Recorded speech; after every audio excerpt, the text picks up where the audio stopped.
A seccional São Paulo da Ordem dos Advogados do Brasil, por suas comissões de Direito Tributário e Contencioso Tributário, tem a honra de apresentar o webinar Questões Atuais de Processo Administrativo Fiscal Federal. A. Alteração de critério jurídico. B. Sujeição passiva tributária. Evento promovido pelas referidas comissões, com apoio da Comissão de Cultura e Eventos da OAB São Paulo. Informamos que este evento compactua com um dos Objetivos de Desenvolvimento Sustentável estabelecidos pela ONU, a saber, trabalho digno e crescimento econômico. Com a palavra, senhoras e senhores, o nosso ilustre Dr. Diego Diniz Ribeiro, membro efetivo regional da Comissão de Contencioso Tributário da OAB São Paulo. Boa tarde a todos e a todas que nos assistem. Boa tarde, meus queridos amigos e amigas que partilham aqui a mesa virtual comigo. É um prazer estar em mais uma semana, em mais um evento promovido pela OAB com vocês.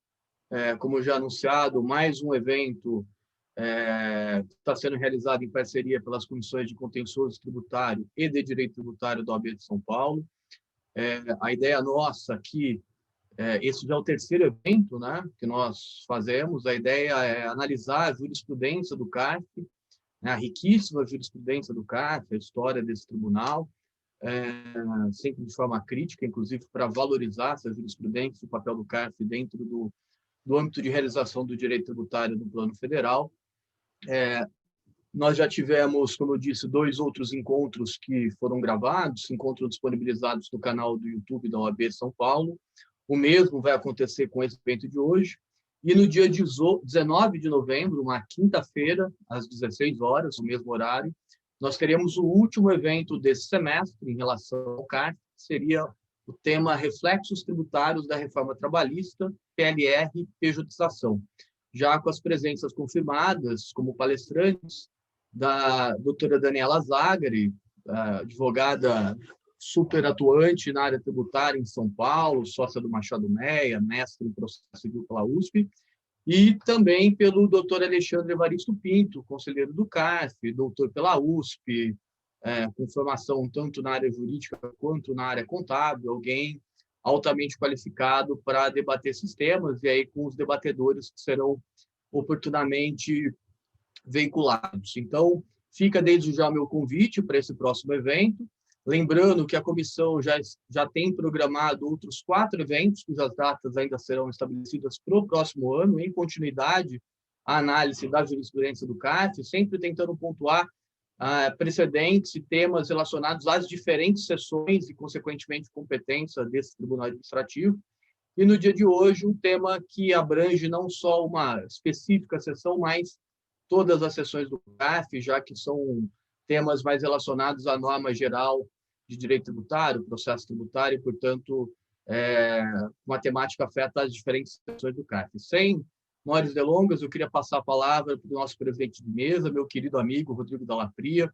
Rodrigo é mestre e doutor em Direito Tributário pela PUC, advogado, membro da Comissão de Contencioso Tributário da OAB de São Paulo, professor em inúmeros cursos de graduação e pós-graduação em Direito Tributário, processo tributário. Meu amigo, tem a palavra e a batuta da presidência. Obrigado, Diego. Boa tarde a todos. Agora, oficialmente, eu já de início agradeço ao Rodrigo, convite. nós não estamos te escutando. Está melhor agora? Melhor? Ótimo. Eu agradeço ao convite feito pelas comissões, por ambas as comissões, de Direito Tributário, de Contencioso Tributário, da qual faço parte. Agradeço o convite formulado pessoalmente pelo professor Diego. Cumprimento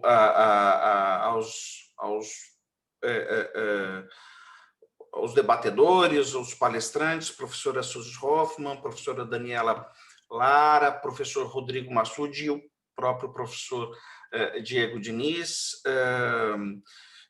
Gostaria de, antes de tratar da dinâmica aqui da webinar, dizer que trata-se de um evento ou de uma série de eventos altamente relevantes e eu não me lembro de ter visto, e eu já participei da Comissão de Contencioso Tributário algumas vezes, em várias gestões, eu não me lembro de ter visto nenhuma vez as duas comissões de Direito Tributário e de Contencioso Tributário atuarem tão juntas como estão atuando nessas gestões, sob a batuta, de um lado, do doutor Luiz Peroba e da professora Maria Rita Ferragutti, e aqui do lado, sobre a vice-presidência da doutora Daniela Lara. Isso é muito, muito importante, porque a gente vive num país em que o direito tributário, no mais das vezes, se realiza em ambiente contencioso, né? Todas as grandes questões de direito tributário no Brasil, em regra, se apresentam em ambiente de contencioso, seja ele administrativo, seja ele judicial. Então, assim, é uma iniciativa muito importante de todos vocês. Eu gostaria de adiantar que a dinâmica de hoje será a seguinte. Em primeiro lugar, nós teremos a apresentação dos dois palestrantes. A professora Suzy vai tratar de sujeição passiva tributária, em seguida, o professor Diego Diniz vai falar de alteração de critério jurídico. Cada qual terá de 20 a 25 minutos para expor as suas ideias. Em seguida, eu vou passar a palavra para os debatedores, em primeiro lugar para a doutora Daniela Lara, depois para o doutor professor Rodrigo Massude, e cada qual vai fazer suas observações para a ulterior resposta dos palestrantes. Tá? Eu, já de início, passo a palavra para a professora Suzy Gomes Hoffmann. Professora Suzy é doutora em Direito Tributário pela PUC, foi vice-presidente do Conselho Administrativo de Recursos Fiscais, é presidente do Instituto dos Advogados do Estado de São Paulo. Veja, outra instituição centenária, né? A gente está hoje aqui altamente legitimado em termos de representação da categoria. Eu passo de imediato a palavra para a professora Suzy tratar do tema que lhe cabe. Obrigado. Obrigada, Rodrigo, amigo de longuíssima data. É um prazer estar aqui ao seu lado. Quero cumprimentar e agradecer o Diego Diniz, que juntamente com a Karen me fizeram o gentil convite de estar aqui hoje. A Dani Lara, minha querida amiga, o Rodrigo Massude. É um prazer enorme estar aqui. Antes de entrar propriamente dito na palestra, eu não posso deixar de parabenizar tanto o nosso presidente da OAB São Paulo, presidente Caio Augusto, como os presidentes da Comissão de Direito Tributário, Tatiana Psitelli, a vice, Dani Lara, do Contencioso, Peroba e a Maria Rita, e a nossa querida Raquel Preto. Por quê? Porque, sob a égide dessa presidência, nós começamos políticas novas na OAB e uma defesa muito grande das minorias, defesa das mulheres, defesa dos negros. Ontem, num dia muito triste para nós mulheres, nós enxergamos a importância dessa briga. A Dani, junto com a Tatiane e com a Raquel, formaram o grupo do Women in Tax, que vem trazer a importância das mulheres, e eu, como mais velha de todos vocês, assisto há décadas, né, todos esses problemas. Eu sei que estou ao lado de homens maravilhosos, Diego, Rodrigo e Rodrigos, né? Mas eu acho que é sempre muito importante essas ações afirmativas e que a nossa presidência, e eu sei que muito com as mãos, o corpo e a alma da Raquel, né? Que a nossa musa mor, né? Tem trabalhado muito para isso, mas aqui eu quero agradecer a Dani, porque eu sei que elas têm trabalhado muitíssimo por essas ações afirmativas que nós vemos como é importante. Obrigada, Dani. Né? Em seu nome, agradeço a todas vocês que trabalham imensamente para isso. E, então, feita essa primeira consideração, vamos falar do tema propriamente mesmo. Eu quero começar falando o seguinte, que eu estou muito influenciada por 2 artigos maravilhosos que eu li sobre esse tema, que estão neste livro aqui, Eficiência Probatória e Atual Jurisprudência do CARF. Tem aqui um artigo do conselheiro Efigênio Freitas Júnior e um artigo do querido Diego, tanto que eu perguntei para ele, Diego, eu que vou falar de sujeição mesmo, né? Não é você não, né? E do Carlos Daniel, que assim, dão um show. Eu recomendo, bom, o livro está maravilhoso e eu recomendo muitíssimo os 2 artigos em que eu preparei essa conversa de hoje, lendo esses 2 artigos que são que trazem, né, uma visão muito moderna e atual da jurisprudência do CARF sobre o tema da sujeição tributária. O tema da sujeição tributária, ele é um tema que vem a cada ano que passa, ele nos preocupa mais, né?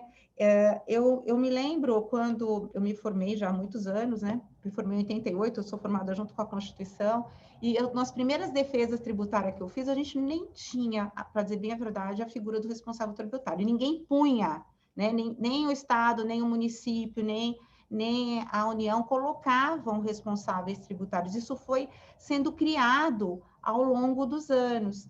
Então, o que me faz imaginar que a gente tem que sempre fazendo, dentro da doutrina lógico-semântica, do construtivismo, relendo o artigo 124, 128, né, Rodrigo? A gente que está lá no IBED, né? Relendo o artigo 124 e 128 do CTN para tentar entender como pode, né, hoje a gente ter tantas figuras, além daquelas que estão, né, definitivamente elencadas no CTN, para serem responsáveis tributários. E aí eu não vou colocar a culpa só na Receita Federal, né? Ao longo desses anos eu vejo que Receita Federal, as receitas estaduais e as receitas municipais vêm buscando já percebendo que poderão não receber o crédito tributário do contribuinte, vamos dizer, natural, já antecipam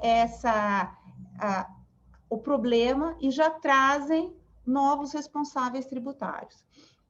Então, para mim, o tema ficou muito importante ao longo desses anos, porque foram sendo criadas novas hipóteses, muitas vezes até na legislação, que estão fora desse ambiente criado no CTN. Então, eu vou dar dois exemplos dessas hipóteses da legislação.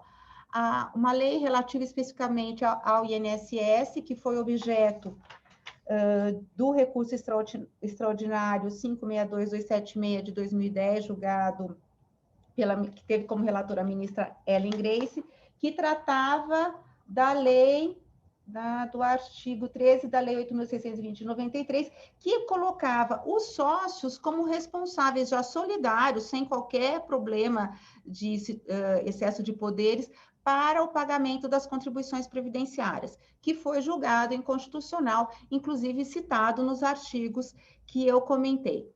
E eu me lembro, até procurei hoje para ver se eu achava, se tinha sido o município de Campinas, né? Não sei se todos sabem, mas eu, apesar de nascido em São Paulo, moro há muitos anos em Campinas, capital do interior, não é Sorocaba, né, Rodrigo? É que Campinas, que é, nem Ribeirão Preto, viu, Diego? Que é a capital do interior, é Campinas.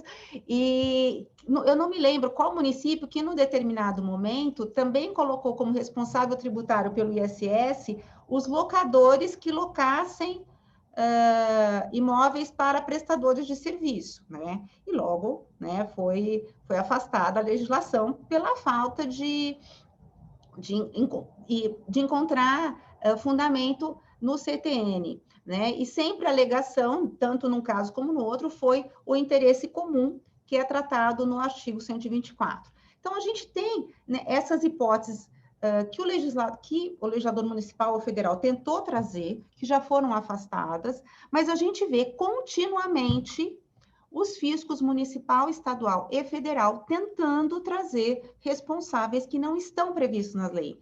E aí vem muitas vezes aquilo que eu sempre falo, gente, não é o CARF que está inventando a sujeição passiva para outros.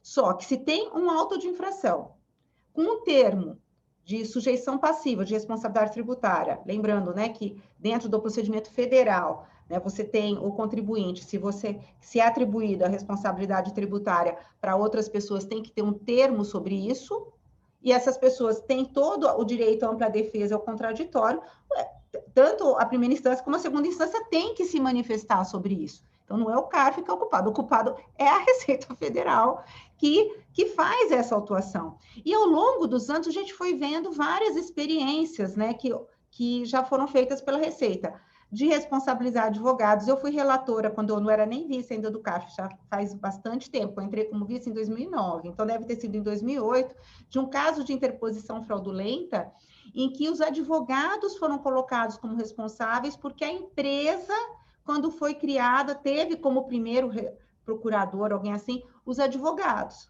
E aí eles já tinham saído fora, já tinham sido colocados, né, tirada essa responsabilidade em primeira instância, e quando chegou para mim como relatora, só foi confirmado o recurso de ofício, mas para vocês perceberem como esse tema vem e vai, né?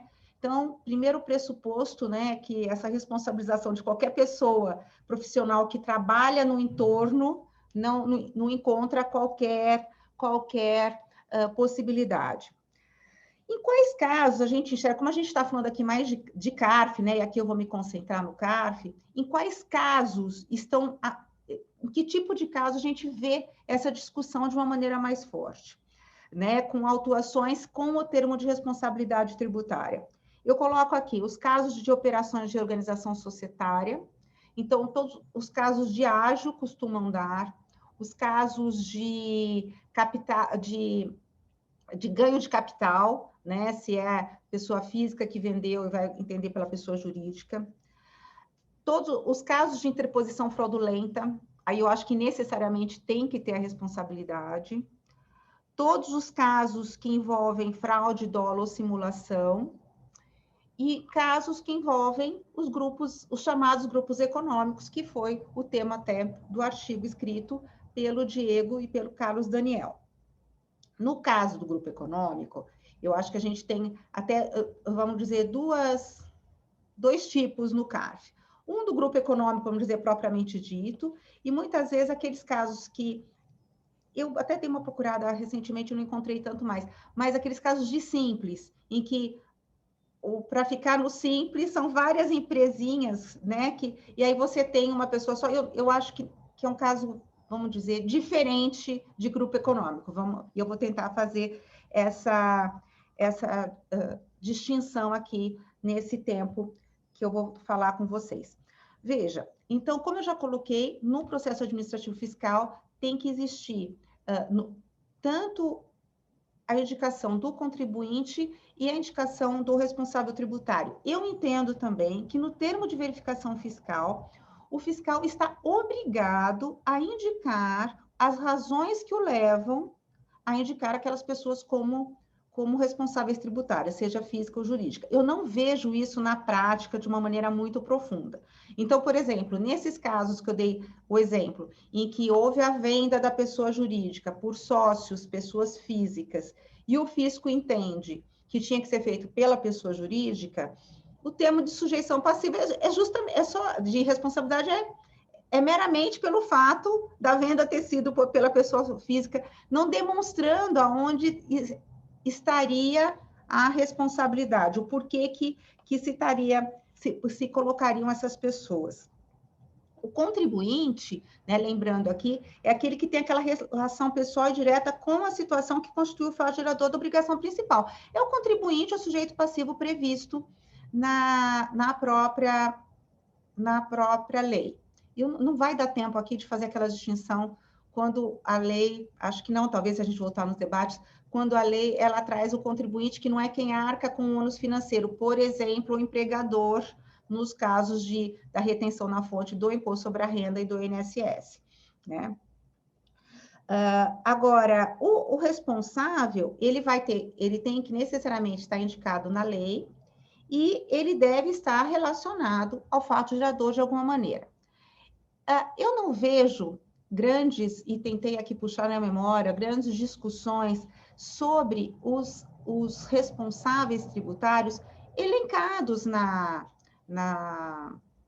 no CTN. Então, por exemplo, acho que eu me lembro de uma vez ter tido um oficial de cartório que não verificou corretamente o pagamento lá do tributo, o ACND, não me lembro, né? Ou os pais, ou o inventariante, não tem grandes discussões sobre isso. A questão vai realmente vir na solidariedade pelo artigo 124, tanto para pessoas físicas ou jurídicas envolvidas naquela operação e que vai se entender que todas essas pessoas estão relacionadas. A grande questão é que fica o 124 e 128 do CTN, eles falam de uma relação jurídica ou econômica. Eu acho que aqui todos nós seríamos unânimes em dizer que fala de uma relação jurídica e não de uma relação econômica. E por isso que muitas vezes a gente vai ver que existe uma discussão fática, acho que até o Diego coloca muito bem isso no artigo, assim, porque a discussão que vai surgir no CARF é uma discussão probatória, porque se o auto de infração e o termo de responsabilidade se baseia numa relação econômica, a defesa vem nesse sentido, né? É lógico que o advogado vai falar que somente seria a relação jurídica, que esse é o entendimento do STJ, etc, etc, etc. Mas ele se vê na obrigação de fazer também a defesa com base nessa acusação da relação econômica. Eu fiz uma pesquisa há um ano e pouco, sobre essa posição do STJ da relação jurídica. E realmente, no STJ não há qualquer, né, possibilidade de ser entendido diferentemente disso, porque as duas seções tratam desta maneira. O problema é chegar no STJ, porque eu não vi unanimidade entre os TJs estaduais e entre os TRFs estaduais, só se houve uma mudança muito grande e significativa nesse último ano e meio. Por quê? Porque muitas vezes as procuradorias e as receitas, elas vão trabalhar com essa questão, com uma mistura dessa relação jurídica e da econômica. E quando vai para o STJ, muitas vezes o contribuinte ele tem o impeditivo da súmula 7. Se o advogado, né, ele não sabe, não consegue trazer o tema para a relação jurídica, para o artigo 124, pelo olhar da análise da relação jurídica e fica só na discussão fática, ele não sobe isso para o STJ. Então, a gente tem uma problemática aí grande, ou seja, que é o que eu percebo também no CARF, ou seja, eu tenho um STJ com uma posição pacífica, e essa é a loucura do Brasil, né? Eu tenho um tribunal superior com uma posição pacífica, que eu vejo que o STF, quando até neste caso aqui, desse recurso extraordinário que eu citei, vai na mesma linha, e os tribunais regionais, vamos dizer assim, estaduais, e o próprio CARF não seguem, eles entram na discussão da relação econômica. E aí isso é muito problemático. Porque quando você entra nessa questão do caso concreto, e o Diego passou pelo CARF, o Rodrigo, acho que no TIT também sentiu isso, o que acontece? Quando emerge daquelas provas algum tipo de confusão patrimonial, tal, ainda que a relação jurídica não esteja bem tipificado, essa relação econômica contamina o julgamento do processo. Essa é a minha visão, olhando, até mesmo no artigo do Efigênio, ele traz vários comentários a várias jurisprudências, não só com relação ao grupo econômico, que eu sinto que isso acaba sendo muito, muito importante durante os julgamentos. O grupo econômico, e qual que é o problema disso para o grupo econômico? A gente vê grupos econômicos que uma empresa é totalmente autônoma em relação à outra, né? Grandes grupos econômicos em que você tem só acima ali uma holding, alguém que cuida, mas às vezes elas têm a infelicidade de ter um site que se autodenomina grupo econômico, né? Elas têm uma infelicidade de ter algum nome parecido ou mesmo nome nos diversos setores, e aí uma responsabilidade atribuída pelo fato de estar no mesmo grupo econômico, mas sem que essas pessoas jurídicas, de alguma maneira, tenham contribuído efetivamente para a realização daquele fato jurídico e tributário. Elas não contribuíram, elas não trabalharam em conjunto para aquele fato jurídico tributário. A única relação entre elas é econômica. Às vezes, a relação que houve entre uma e outra é um contrato de mútuo, vamos dizer, porque às vezes tem a holding, né, vai passando dinheiro de um para o outro. Mas isso sequer é confusão patrimonial, né? Isso são contratos de mútuo. Então, para mim, e eu acho que acredito que vai haver uma unanimidade entre nós, no sentido de que teria que haver uma relação jurídica dessas pessoas jurídicas que se movimentam em direção do mesmo fato jurídico tributário. Então, seja para apuração do imposto sobre a renda, vamos dizer, por exemplo, dentro deste grupo, eu tenho uma empresa que é colocada, cria uma empresa que está no lucro presumido, uma no lucro real e uma no simples, né? Uma para criar despesa para outra, uma para pagar menos tributo. Bom, aí tem que ser uma fiscalização ampla, com uma prova robusta. A prova é do fisco e tem que ser robusta, no sentido de que todos ali, as 3 empresas, estavam buscando, vamos dizer, gerar despesas para a que está no lucro real, fazer com que a do lucro real, porque essas pessoas, esses funcionários que estão no Simples, estão pagando menos contribuição previdenciária, porque essa é a empresa que está no Simples, mostrando tudo isso, o que não é tão simples assim. Mas eu acho que essa é a prova necessária. Já estamos em quase 20 minutos. Então, eu quero colocar uma outra questão que eu acho que é super importante. Então, a gente tem essa questão do grupo econômico, e esse é o sentido.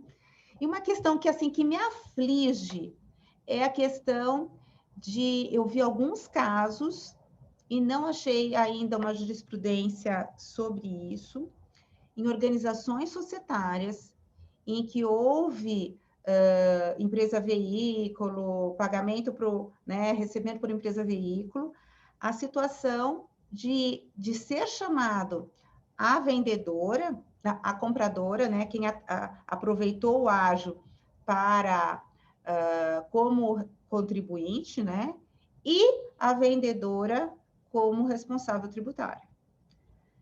Veja, ou se tem uma prova de um conluio, ou isso não é possível. Então, para mim, e eu acho que isso vai ao encontro do que o Efigênio colocou aqui no artigo dele, a responsabilidade tributária, ela vai estar relacionada, nesses casos, ao dolo, à fraude, à sonegação.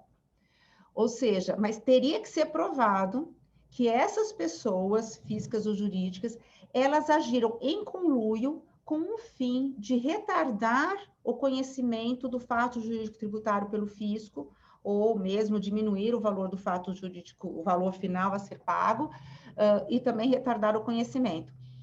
O simples fato do vendedor concordar em que quem vai comprá-lo é uma empresa, foi negociado com a empresa A, e quem figurou nos documentos finais foi a empresa B, que é formada pela A, não justifica, no meu sentir, qualquer motivação. E vou além, ainda que o fisco conseguisse uma prova, vamos dizer que a negociação estava em 10 milhões, e depois terminou por 9 milhões, vamos dizer assim, tá vendo? Né? Diminuiu o valor porque ou aumentou o valor, esse valor se modificou porque houve um conluio do vendedor em concordar com uma estrutura societária. Eu não consigo ver como se justificaria essa responsabilidade, até porque houve a transferência financeira de um valor de um para outro, né? A menos que fosse realmente tudo uma grande armação, né? Uma operação que não existiu. Então, para mim, não há fundamento jurídico, não consigo encontrar no 124, no 128, no 135, em qualquer artigo do CTN, um fundamento para isso. E eu acho que esse tipo de autuação causa uma insegurança jurídica gigantesca, né? Gigantesca. E há uma dificuldade nos julgamentos desses casos. Toda vez que a gente tem um caso, porque, gente, tem casos no CARF que você tem um sujeito passivo e 10 responsáveis. E é uma loucura, porque um não tem nada a ver, ele é excluído do polo passivo, o outro permanece. A gente tem que lembrar que a sustentação oral, ao todo, tem que ser de 30 minutos, então, muitas vezes, não sobra 1 minuto para alguém que está numa questão diferente. Eu acho que uma situação um pouco diferente, e aí fica talvez até para os debates, é o caso da interposição fraudulenta. Porque no caso da interposição fraudulenta, eu acho que necessariamente você tem que trazer o interposto, né, e aquele que deveria estar, aquele que figurou de verdade, aquele que vamos lá, pagou o imposto de importação, que foi, ou que se declarou como importador, seria o responsável. E aquele que deveria ter sido, na visão do fisco, o verdadeiro importador, teria que ser o sujeito passivo. Me parece que, neste caso, é até necessário que os dois venham, mas pela própria dinâmica da interposição fraudulenta. Então, aqui, uma discussão muito forte que existe nesse tema, que recai sobre estarem ou não em lados opostos, me parece que na interposição fraudulenta essa discussão não entraria. Porque, pelo próprio nome, ou seja, se eu estou dizendo que foi um no lugar de outro, e isso necessariamente, como o tipo, né, diz, é uma interposição fraudulenta, os dois teriam que estar, vamos dizer, até como sujeito passivo solidários, né? A gente nem falaria em responsabilidade. Então, nós temos ainda o problema hoje do parecer número 4, né, da COSIT, que traz essa premissa de que se pode atribuir essa responsabilidade tributária, independentemente da previsão em lei, e no meu entender, posso estar errada, mas a interpretação que eu faço do parecer é que eles entendem sim pela relação econômica, não necessariamente a relação jurídica. Então, isso dificulta o trabalho, eu acho, das empresas e dos advogados e de todo o sistema, porque isso não está na lei, mas obriga, ou seja, o CARF a se posicionar. Não vejo ainda uma posição tão clara do CARF com relação a essa questão, relação econômica e relação jurídica. Vejo uma posição muito pacífica dos tribunais superiores judiciais, né, STJ e STF, e da doutrina, nesse sentido. Então, eu acho que é o momento de discutirmos, sim, para que a gente não fique colocando, muitas vezes, como responsáveis tributários, pessoas físicas ou jurídicas que não se relacionam juridicamente com aquele fato jurídico tributário e se veem numa situação de responder valores muito significativos que trazem um impacto para a sua vida, seja pessoal, seja no aspecto da pessoa jurídica, e aí discussões gigantescas que se colocam no próprio Tribunal Administrativo. Então, já sei que já extrapolei meu tempo, fico por aqui, depois eu acho que a gente continua nos debates, agradeço muitíssimo a atenção. Obrigado, Suzy.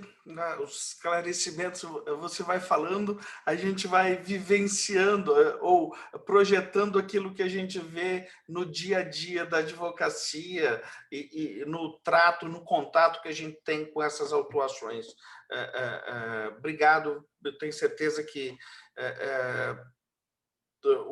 enriqueceu muito e os debates vão ser ainda mais interessantes mais adiante. Eu passo a palavra agora ao professor Diego Diniz, que vai tratar de alteração de critérios jurídicos e...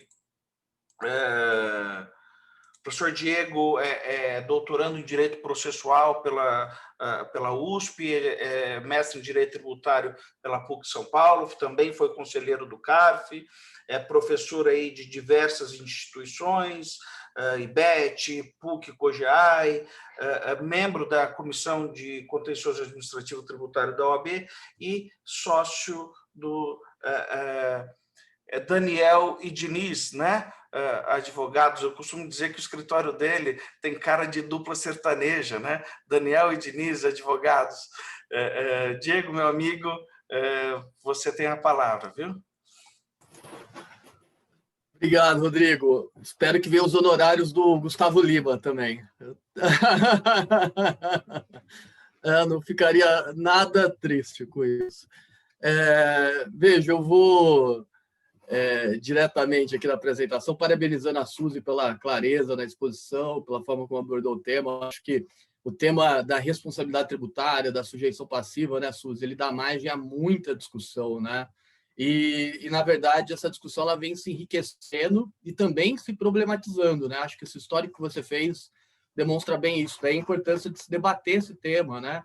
Inclusive, muitas vezes separar certos institutos, né? O que é responsabilidade tributária, o que é desconsideração de personalidade jurídica, né? O que é, portanto, campo de atuação do Código Tributário Nacional, o que é âmbito de atuação do artigo 50 do Código Civil, enfim, é um tema riquíssimo aqui para debate. Mas, seguindo aqui no tema que me cabe, eu vou falar, então, de alteração de critério jurídico na jurisprudência do CARF com vocês, e depois também o material pode ser disponibilizado, até posso passar aqui no chat para quem tiver interesse.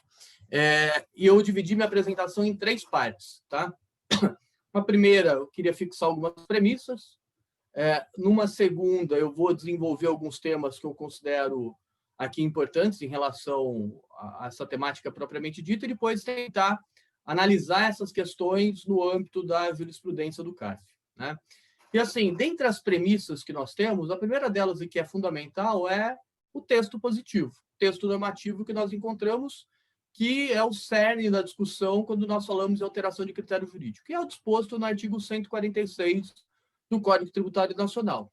Está aí transcrito, e nós sabemos que o CTN tem por objetivo exatamente evitar que eu tenha uma requalificação jurídica de um lançamento por intermédio de decisões administrativas. De forma muito simplória, de forma muito objetiva, seria esse o objetivo do dispositivo, né? E aqui, vejam, aqui já são considerações muito pessoais, talvez o Rodrigo Dallapria, o Massoud partilhem dessa mesma posição, e eu sei disso porque a gente participa lá do grupo de estudo de processo tributário, né, coordenado pelo Paulo Conrado, pelo Rodrigo e pela Camila Vergueiro, que inclusive aqui nos acompanha, que me dá muita alegria.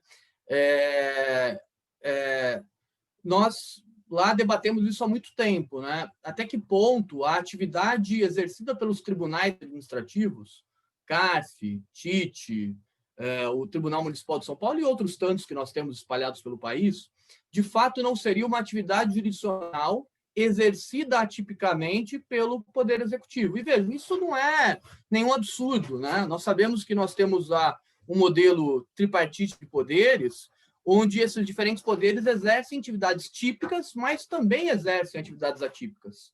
O Poder Judiciário Paulista, por exemplo, o TJ de São Paulo, quando abre uma licitação para aquisição de novos computadores para os seus servidores, não está exercendo atividade jurisdicional, está exercendo atividade executiva, administrativa do órgão. O Poder Legislativo, quando julga o impeachment do presidente, não está exercendo função legislativa, está exercendo atividade jurisdicional. Tanto é que a sessão de impeachment é presidida pelo presidente do STF, dá origem a um acordo, etc. Então, vejam, me parece que um pressuposto por trás desse dispositivo seria no sentido de que nós teríamos os tribunais administrativos exercendo uma atividade jurisdicional atípica. Em especial, se a gente for na origem lá do projeto do Código, a gente tem até estudado isso lá no âmbito do nosso grupo de estudo, né? E aí os Rodrigos, não me deixam mentir, pelo menos não sozinho, né? Por isso que é importante a gente estar cercado de amigos nesse tipo de ambiente, né? Mas no projeto, a gente estava até discutindo isso na apresentação de ontem, né? No anteprojeto do CTN, na sua origem, parece que o caminho do legislador era exatamente esse, de realmente ali marcar, e aí de forma mais clara do que nós temos hoje, é bem verdade, mas marcar que essa atividade exercida pelos tribunais administrativos era uma atividade jurisdicional, atipicamente exercida pelos tribunais administrativos. E me parece que isso, em certa medida, é premissa para a instituição do artigo 146 do CTN. É importante a gente buscar esse senso de historicidade para entender a razão de ser do dispositivo, né?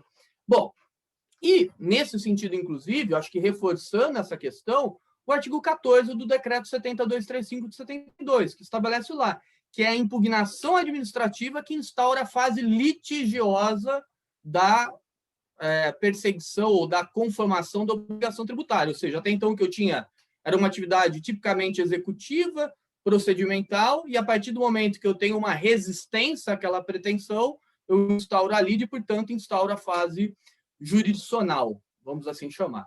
E um outro ponto importante que convém aqui destacar são os valores jurídicos que o artigo 146 visa preservar. Me parece que, partindo dessa premissa que nós teríamos, e veja, não é uma premissa que é ponto pacífico, é importante destacar, doutrina e jurisprudência, ao contrário. Mas, partindo dessa premissa que eu aqui adoto, me parece que um dos valores jurídicos tutelados pelo artigo 146 é o devido processo legal. Porque, vejam, aquele que está se sujeitando a uma exigência tributária, e a partir do momento que ele resolve combater essa exigência por intermédio de uma impugnação administrativa, ele tem que ter a segurança de qual é a acusação que lhe está sendo imputada, de modo, então, que ele possa, de forma assertiva, se contrapor a tal acusação. O que ele não pode é, a cada momento de diferentes instâncias recursais, tendo que inovar nas suas acusações. Sob pena disso, atacar a ideia de um devido processo legal, sob pena disso, atacar se contrapor o contraditório, ampla defesa, e, inclusive, sob pena disso, implicar uma supressão de instância.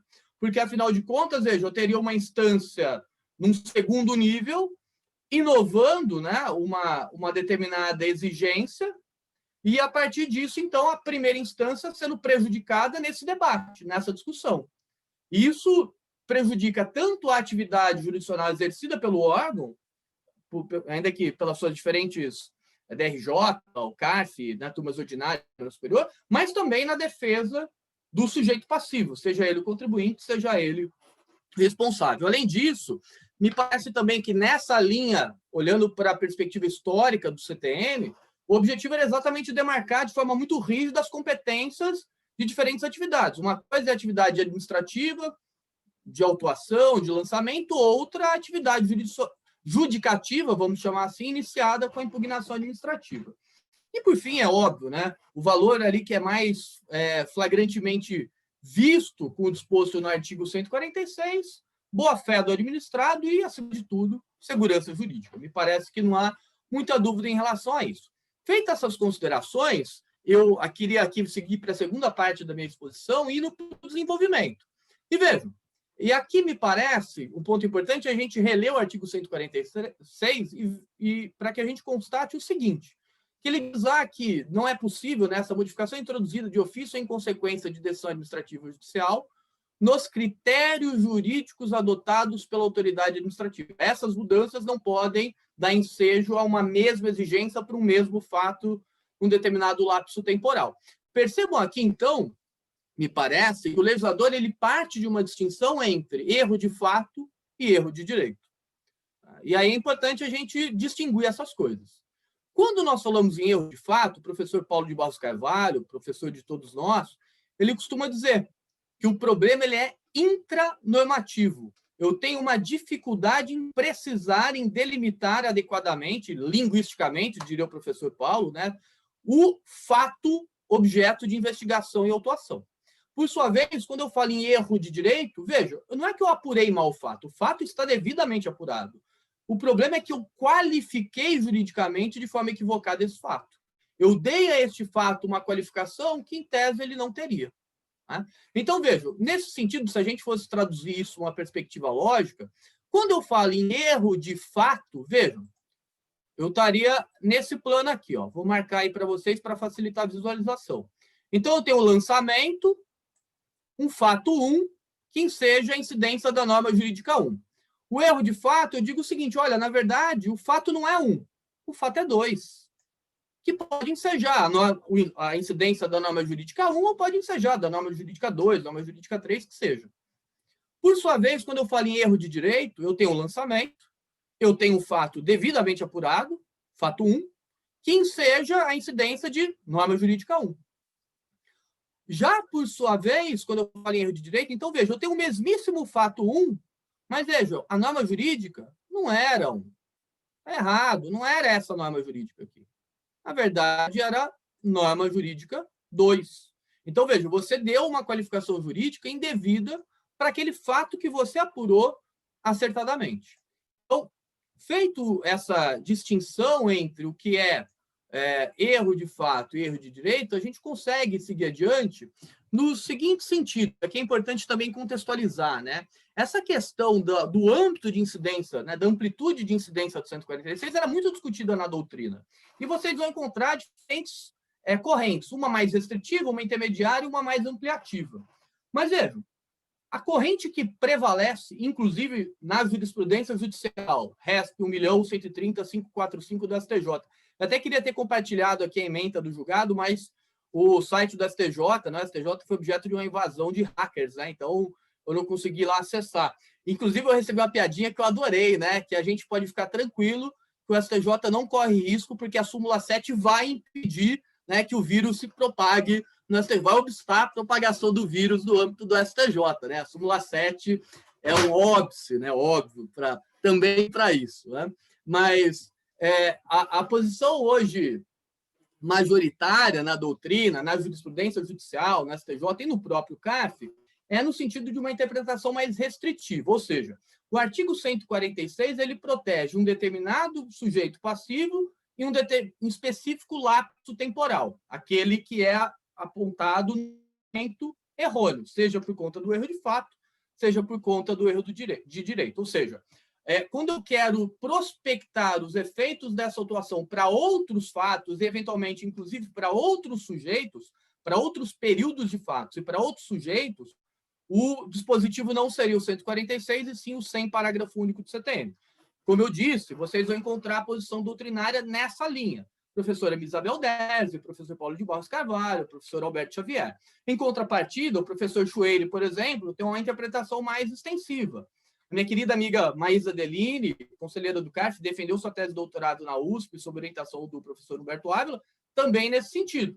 De que, olha, a ideia de boa-fé do contribuinte ela vai para além desses limites do artigo 146, então dando uma interpretação mais extensiva. Mas veja, o que nós temos hoje consolidado na jurisprudência é essa interpretação, inclusive do CARF, é essa interpretação restritiva. Quem, inclusive, tiver interesse em se aprofundar nessa análise, tanto na perspectiva doutrinária e, inclusive, se aprofundar na jurisprudência do CARF, eu aconselho fortemente esse artigo. Eu, assim como a Suzy, eu fui inspirado por 2 artigos. Um artigo do meu querido amigo German Alejandro, sobre alteração de critério jurídico, e esse artigo da Thaís de Laurentiis e da Maísa Deline, ambas conselheiras do CARF, com quem eu tive o prazer de dividir bancada lá na turma 3402, que está nesse livro, uma análise crítica da jurisprudência do CARF, coordenado pelo Rodrigo Mineiro, pelo Marciano, pelo Gustavo Lana e pelo Rafael Rodrigues, pessoal lá de Minas, tá? Bom, outro ponto importante que a gente tem que ter em mente é o seguinte, olha, o artigo 146 ele é um limitador, mas nós não podemos esquecer também que nós temos o artigo 149, que prevê lá a hipótese de revisão do lançamento. E seriam hipóteses taxativas? O professor Chueire, e óbvio, né, só dando um passo atrás, dentro daquelas hipóteses listadas nos incisos do 149, eu poderia ter a revisão de lançamento, desde que respeitado o prazo decadencial, conforme reforçado no parágrafo único do mesmo dispositivo, o que seria, na minha opinião, inclusive desnecessária essa previsão.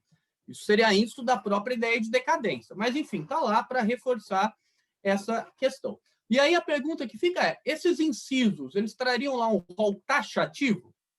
Segundo o professor Chueire, não. E não porque o inciso 1 diz lá que eu poderia ter outras hipóteses legais que venha a determinar novas hipóteses de revisão do lançamento. E, nesse sentido, o artigo 18, parágrafo 3º do decreto 7235, ele estabelece uma hipótese. É uma previsão legal, estabelece uma hipótese, além daquelas elencadas no 149 CTN, de revisão de lançamento. Diz lá, e isso até o advento de decisão de primeira instância administrativa, ou seja, eu estou falando aqui até decisão de DRJ. Então, e nós sabemos, né, quando eu apresento uma impugnação administrativa que vai ser analisada pela DRJ, o julgador ele pode eventualmente converter o julgamento em diligência para apurar, né, tirar certas dúvidas fáticas ali, etc. Podemos, inclusive, ter a produção de prova pericial, né, os quesitos já apresentados pelo contribuinte na sua impugnação, se o julgador entender que, de fato, é relevante, pode determinar a produção da prova pericial. E a depender do resultado da perícia ou da diligência, veja, aquilo pode trazer, apontar uma incorreção no lançamento, uma omissão, uma inexatidão, inclusive que resulte no agravamento da exigência. Prevê o parágrafo 3º do artigo 18 que, nessa hipótese, é possível o quê? Promover novo lançamento. Mas percebam, e aqui é um ponto, né? Ele diz a inovação, alteração da fundamentação legal da exigência. Isso poderia gerar uma conclusão precipitada de que nós estaremos diante de uma possibilidade de alteração de critério jurídico, erro de direito, ensejando o novo lançamento. E não é verdade. Se vocês forem no início do dispositivo, vocês vão ver exames posteriores, diligências, perícias, para verificar o que? Fato. A diligência ela serve para reapurar fato, não requalificar juridicamente o fato. A perícia ela serve para analisar fato. Então, veja, o erro que está sendo aqui, o erro que está por trás, está na implicitude do parágrafo 3º do artigo 18, é o erro de fato. Ou seja, não há conflito nenhum com o artigo 146, ao contrário, ele reforça o disposto no artigo 146. Então, nesse caso, havendo erro de fato, seria possível, e desde que, óbvio, assegure ao contribuinte reabertura do prazo para impugnação. Ok? Então, percebam que essa liberdade não é ampla, ela é limitada pelo 146. Essa previsão do parágrafo 3º para erros de fato e não erros de direito. Dito isso, eu vou para a terceira e última fase aqui da minha fala, para depois a gente poder ir para os debates, e até para não extrapolar meu tempo. Né? O presidente é amigo, e aí fica mais fácil dele puxar minha orelha, né? O constrangimento é menor, né, Rodrigo? Então, vejam. O primeiro precedente que eu trago para vocês aqui é um acórdão da Câmara Superior da Terceira Seção, e vejam, todos os acórdãos posteriores a 2016, né? Já CARF pós-Zelotes, né? Até porque a gente sabe que a jurisprudência, ela, em alguns pontos, ela mudou, então eu fiz questão de pegar, inclusive na linha do artigo da Maísa e da Thaís, que exatamente analisa os precedentes pós-2016. Pois bem, nesse caso aqui era o seguinte: empresas interdependentes, o fiscal foi lá, autuou IPI e se esqueceu, sabe Deus por quê, da regra do VTM. Eu tenho uma regra própria quando eu tenho empresas interdependentes, eu tenho que aplicar essa regra do valor tributável mínimo. E aí, vejo, essa discussão chegou na Câmara Superior de Recursos Fiscais e a Câmara Superior de Recursos Fiscais disse, olha, isso é mudança de critério jurídico. Você tinha um modelo, um método para apuração da eventual exigência fiscal, você até apurou lá o fato, né, o não pagamento do tributo, do IPI nessa situação, mas você empregou um método inadequado. Você ignorou que para isso existe uma regra própria que não pode ser desconsiderada, que é a do VTM. E, nesse caso, reconheceu ali que aquilo implicaria alteração de critério jurídico. Né? Eu tive uma decisão que teria vaticinado isso, e isso implicaria alteração de critério jurídico, portanto, cancelando a exigência fiscal. Um outro lançamento, um outro modelo, uma outra ementa que eu trago aqui para vocês, né? Um outro precedente que eu trago aqui para vocês, esse da segunda sessão, que julga lá contribuições previdenciárias, no seguinte sentido. Aqui, num primeiro momento, o lançamento foi feito mediante arbitramento das contribuições previdenciárias, com base no valor de faturamento, notas fiscais emitidas, né? O valor bruto das notas fiscais. Mesmo tendo o fiscal acesso àquilo que ele entendia como pretensa remuneração e, portanto, passivo de incidência das contribuições previdenciárias. Esse auto de infração foi cancelado porque eu errei na forma de apuração. Esse cancelamento foi dentro do prazo decadencial. O que fez o fiscal? Um segundo lançamento, do mesmíssimo fato, para o mesmo período de apuração, agora sob a metodologia adequada, levando em consideração os valores que de fato seriam de remuneração e não mediante arbitramento. A questão, esse segundo lançamento chegou no CARF, o CARF disse, não, isso implica alteração de critério jurídico. Você não pode mais tocar nesses fatos dentro desse lapso temporal, porque você deveria ter feito isso lá no primeiro lançamento e não aqui. Ou seja, aplicou dentro daquela perspectiva mais restritiva adequadamente o artigo 146 do CTN. Aqui, pessoal, um outro lançamento, esse aqui relacionado à primeira sessão, né, imposto de renda. E aqui, vejo, aqui o segundo, o que foi apurado, o contribuinte ele tinha uma escrita fiscal imprestável e, apesar da escrita fiscal ser imprestável e, portanto, a autuação teria que se submeter ao arbitramento, O que nós tivemos aqui foi apuração de lucro real sem que houvesse o arbitramento. Essa questão também chegou em turmas ordinárias do CARF, e o que o CARF decidiu nesse sentido, olha, você aqui qualificou mal, você empregou mal o método para apuração. Você deveria ter feito aqui mediante arbitramento. Logo, você tem um vício na motivação, você tem um vício na qualificação jurídica do fato, ou melhor, aqui para ser mais preciso tecnicamente, você tem um vício no emprego do método adequado para apuração dessa base em tese tributável pelo IR. Um ponto que eu destaco aqui da ementa e do julgado é que, uma dada passagem, a relatora diz lá o seguinte: é necessária a realização de outro lançamento. Eu tenho para mim que não. Apesar que isso aqui foi dito, me parece, a título de obter dicto, mas me parece que não, porque aqui nós estamos diante de típico erro de direito e não erro de fato, como naquele caso lá das contribuições previdenciárias. Ok? Um outro precedente que eu trago aqui também da primeira sessão da Câmara Superior, relacionado a ágio, né? Ágio interno. E aqui, vejam, a discussão no final do dia era o seguinte: o julgador ele pode aprofundar ou ele pode acrescentar fundamentos para a manutenção da exigência? Porque, olha só, a acusação fiscal aqui era o seguinte: por que você tem a acusação de ágio interno e a diminuição artificial de imposto de renda e, por fim, a tributação? E veja, eu não vou entrar no mérito se o mérito da discussão ela é válido ou não. Não é esse o objetivo aqui, tá? Não é discutir o ágio interno, ok? Até porque não é minha praia e eu passo essa bola para frente, tá? Mas não é esse o objetivo. A questão aqui é o seguinte: qual que era a acusação fiscal? Olha, você tem o ágio interno, você artificialmente diminuiu tua base tributável, por quê? Porque não tinha partes interdependentes. As partes são partes independentes, ao contrário, as partes eram dependentes, tinham relação. O que redundaria, portanto, num ágio artificial e, portanto, sem o tal do propósito negocial. Vem a decisão da DRJ e, partindo dessas premissas e reforçando essas premissas, diz: além disso, não tem prova aqui de ingresso novo de recurso, o que só reforça que eu reduzi artificialmente a base tributável do imposto de renda.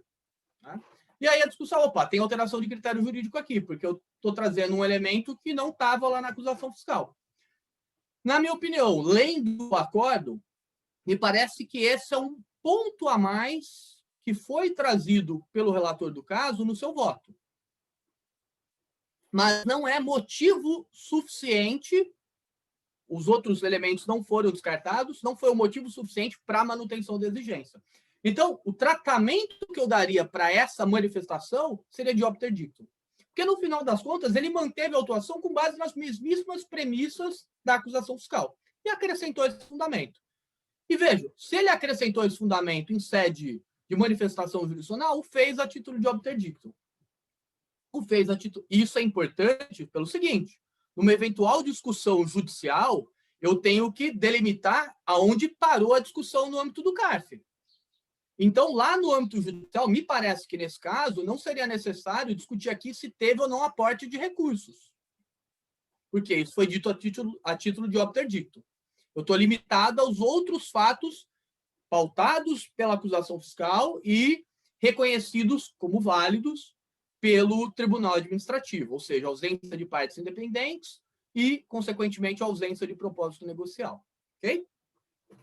Um outro precedente que eu trago também em Câmara Superior, né, é aí relacionado às questões aduaneiras. Diego, e olha só, amigo, um minuto. Tá bom, Rodrigo, terminando.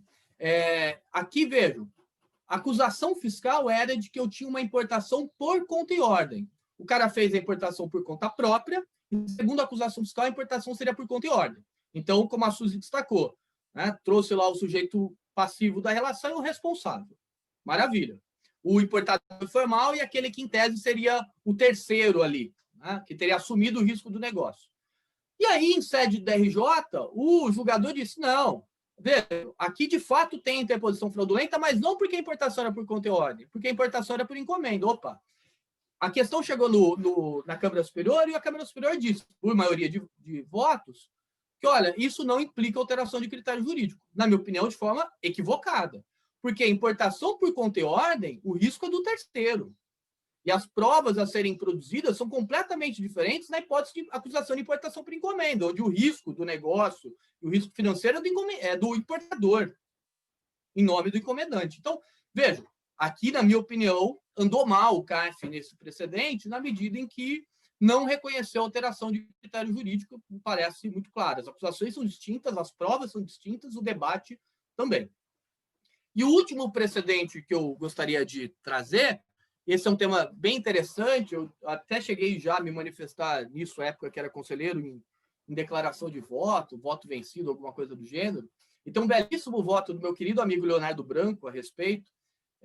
Eu faço bem nesse acórdão que eu cito aí, ele era o relator e foi voto vencido nesse caso, que é o seguinte: o sujeito importou mercadorias com uma dada classificação fiscal. A mercadoria passou por conferência física.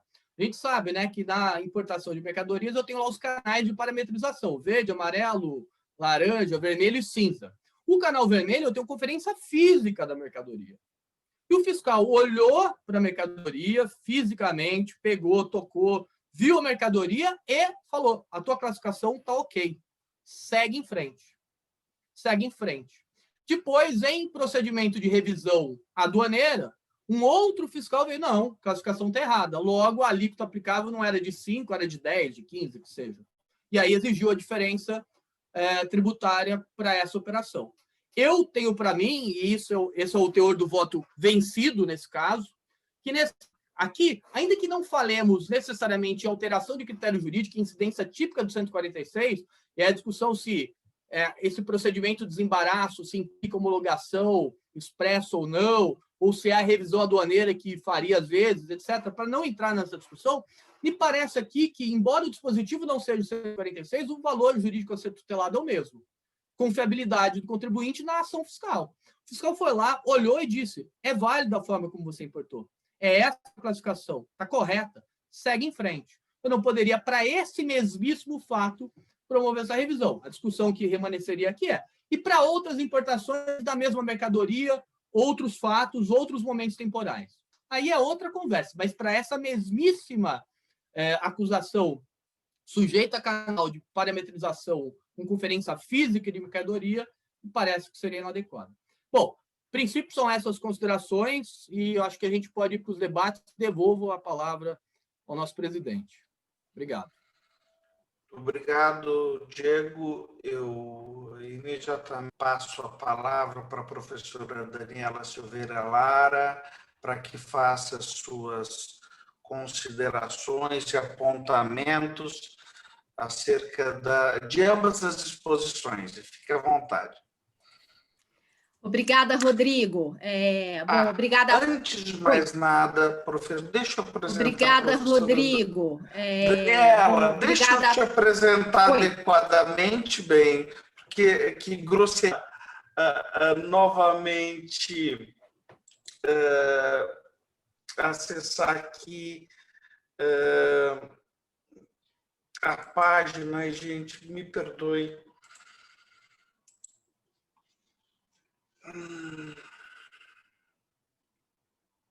Desculpem.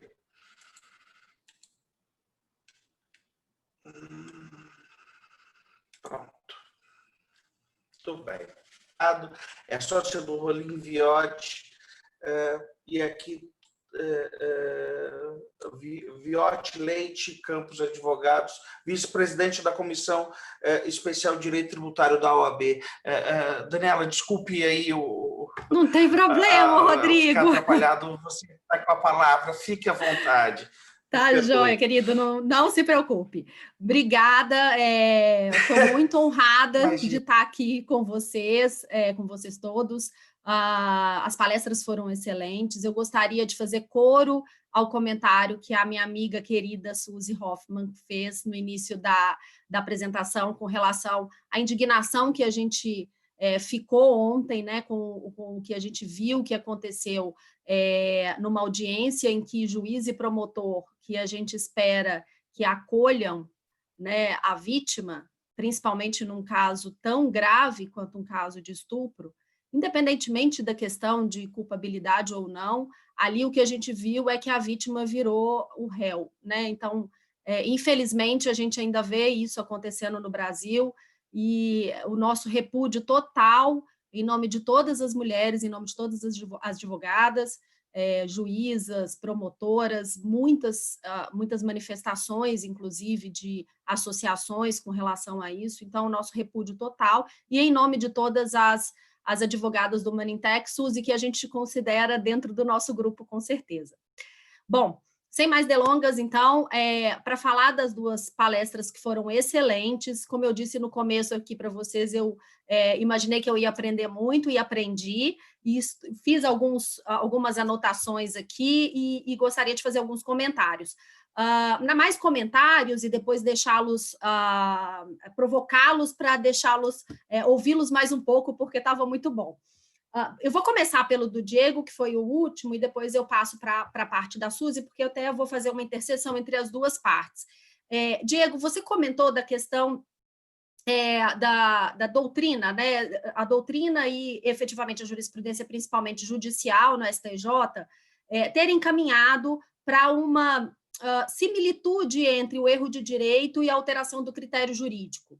Mas a gente tem também uma parte da doutrina, a qual eu até tenho me filio mais, que faz uma diferenciação muito clara entre erro de fato, erro de direito e revisão da alteração do critério jurídico para aplicação específica do artigo 146, que eu acho que é importante a gente pontuar, efetivamente porque há uma diferença de conclusão e de aplicação caso se entenda pelo erro de direito ou se entenda pela alteração do critério jurídico. E aí eu cito o professor Hugo de Brito Machado, o professor Marciano Seabra de Godoy, que seguem mais essa linha dessa diferenciação.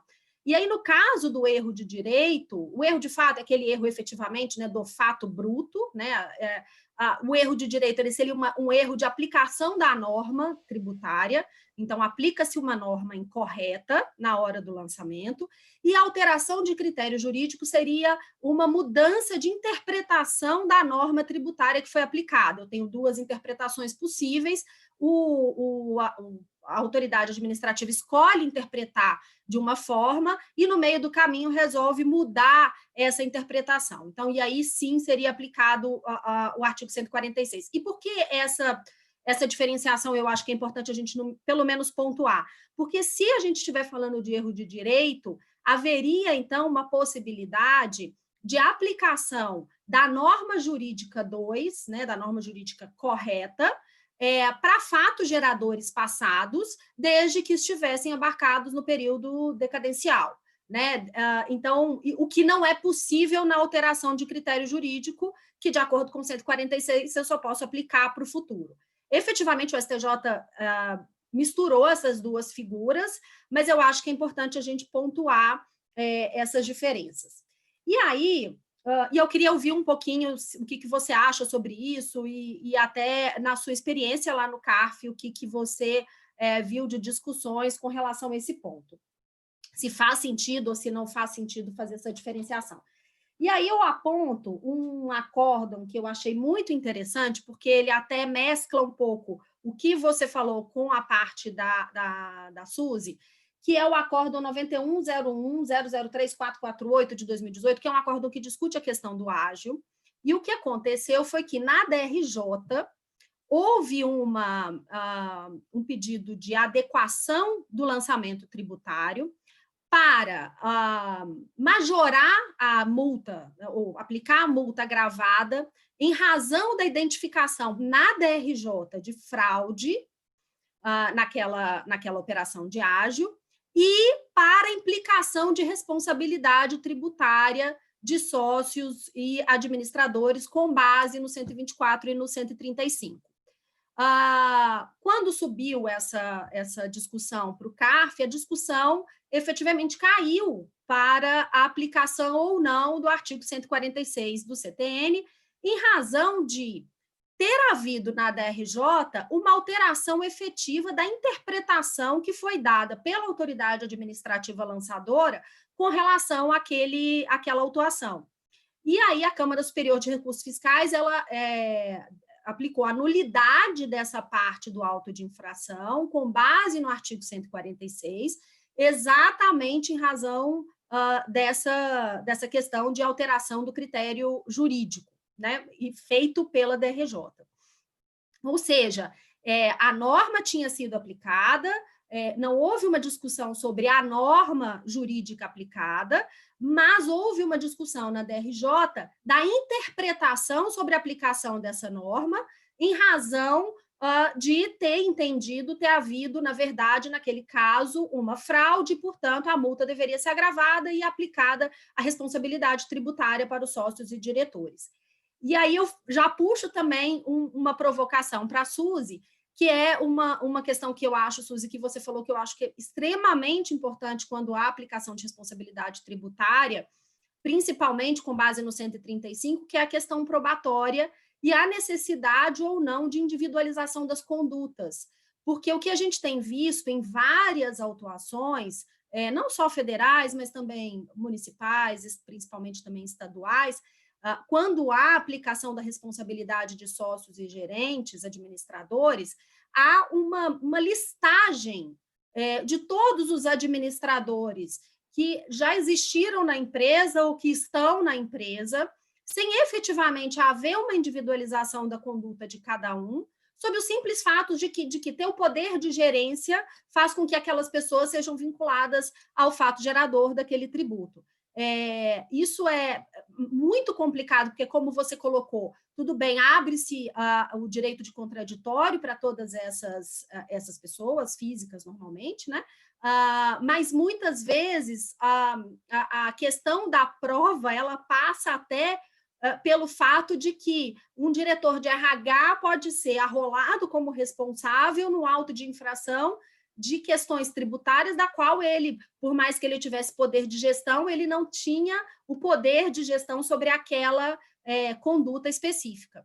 E aí eu não estou falando nem da questão de conduta criminal, dolosa, ou qualquer coisa nesse sentido, que aí a gente sabe efetivamente que deveria ser comprovado o dolo, etc. Mas aqui, numa conduta de responsabilidade tributária mesmo, simplesmente por excesso de gestão ou excesso de poderes, mas que a gente tem notícia de decisões do CARF, inclusive, que basta que a pessoa seja diretor e que tenha essa função de gerência para que seja responsabilizada. Então, queria um comentário de vocês com relação a esse ponto. E, por fim, Diego, com relação à questão aduaneira, que eu acho que é excepcional, uma discussão que eu acho muito rica, né? A gente tem, você falou bem assim da questão do desembaraço, se o desembaraço ele poderia ser entendido como ato administrativo mesmo, para fins de qualificar o fato gerador do tributo, no caso de uma conferência no canal vermelho, né, onde há uma conferência documental e física. Mas e quando eu tenho o canal verde, onde não há efetivamente uma conferência efetiva, seja documental ou seja física, e quando há o canal amarelo, que eu acho que talvez deve ser o que gera maior dúvida, né? Porque quando eu tenho o canal amarelo, eu tenho simplesmente uma conferência documental, eu não tenho a conferência física, como eu tenho no canal vermelho. A gente poderia aplicar o mesmo entendimento? No meu entendimento, eu entendo que sim, tá? Seja canal amarelo, seja canal vermelho, já adiantando, porque nos dois casos eu tenho efetivamente uma fiscalização e uma análise pelo fiscal aduaneiro ali, né? E efetivamente eu tenho uma qualificação jurídica. Após isso, fazer uma revisão fiscal no prazo que o fisco tem, não poderia alterar a qualificação que foi dada inicialmente lá no desembaraço aduaneiro. O canal verde eu já acho que não, porque efetivamente não houve uma fiscalização efetiva, e aí sim, numa revisão fiscal, dentro do prazo de 5 anos, poderia haver essa conferência. Deixa eu ver se eu estou esquecendo algum ponto. Eu acho que é isso, e depois a gente pode até voltar novamente, mas o que eu acho mais interessante nesses dois assuntos é que a gente está tratando de segurança jurídica mais uma vez, e as discussões elas ficam sem fim, no judiciário principalmente, e acaba que geram cada vez mais insegurança jurídica para os contribuintes, o que é muito ruim, né, para o desenvolvimento econômico do país. Era isso, Rodrigo, até para não me alongar demais, porque eu quero ouvi-los. Obrigado, Daniela. Eu devolvo a palavra aos palestrantes, em primeiro lugar a Suzy. Estou alterando aqui no meio do caminho as regras, mas me parece que as perguntas são de uma profundidade tamanha que é melhor que sejam respondidas, as perguntas, as observações, que talvez seja melhor que sejam respondidas de bate-pronto, para que depois o professor Rodrigo faça os seus apontamentos. Suzy, por favor. Obrigada, Rodrigo. Dani, foi ótima a sua questão, porque você me dá a oportunidade de falar de algo que eu acabei não falando. Eu não falei do artigo 50, acho que não vai dar tempo também, mas que é uma coisa que me preocupa muito, ou seja, quando nos termos de verificação fiscal, ou no termo da sujeição passiva da responsabilidade tributária, não há individualização da conduta, o responsável indicado ele tem que fazer, entre aspas, uma prova negativa, uma prova diabólica. Ele tem que provar que ele não fez aquilo. E às vezes é impossível.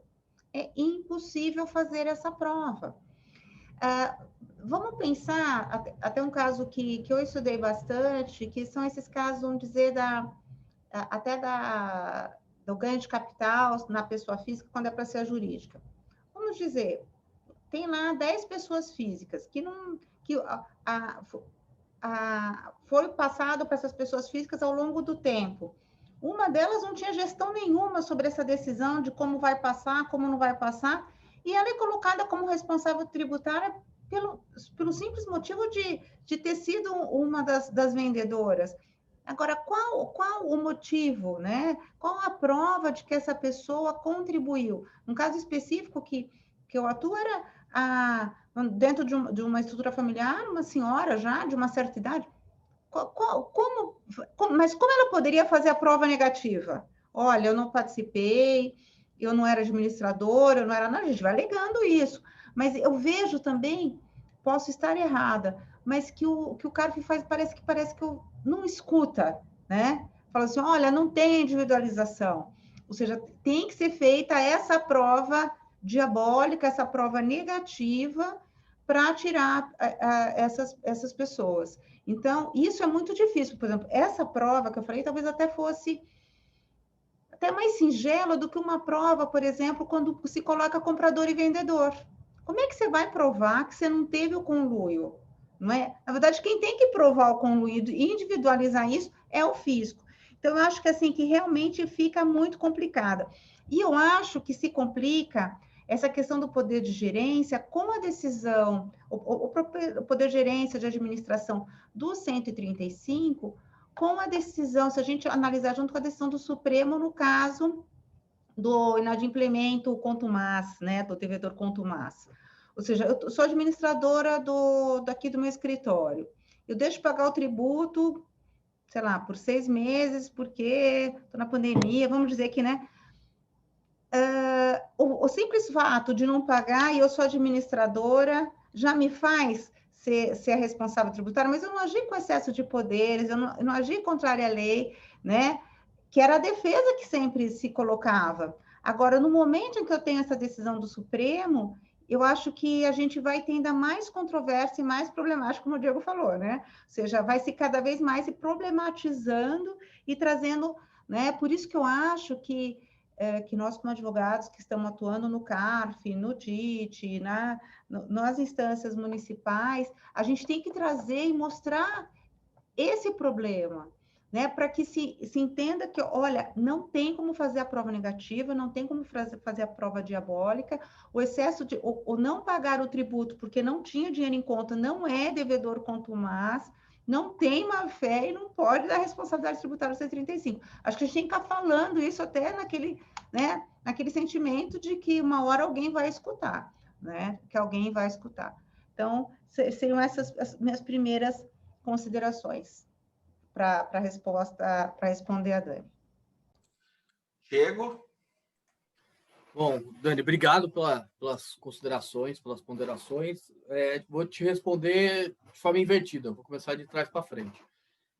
Inclusive, naquele voto que eu mencionei, na minha opinião, se tem conferência física ou documental, eu não posso mais alterar critério jurídico. Então, o canal compartilho da mesma opinião sua.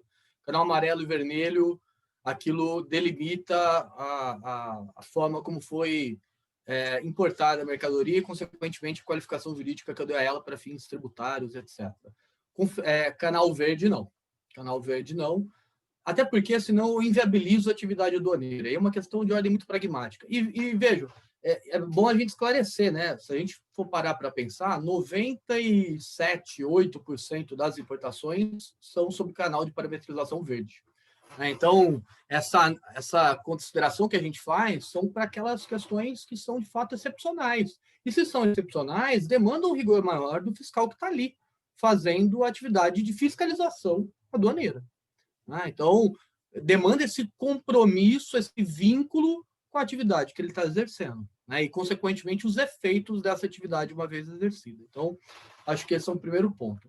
Em relação à tua segunda pergunta, a interpretação dada do artigo 146, eu não quis entrar nessa polêmica porque dá mais uma discussão gigantesca e eu fiquei com medo de não ter tempo suficiente para isso. Mas eu acho que um ponto aqui, eu vou mais uma vez convocar o professor Paulo de Barros.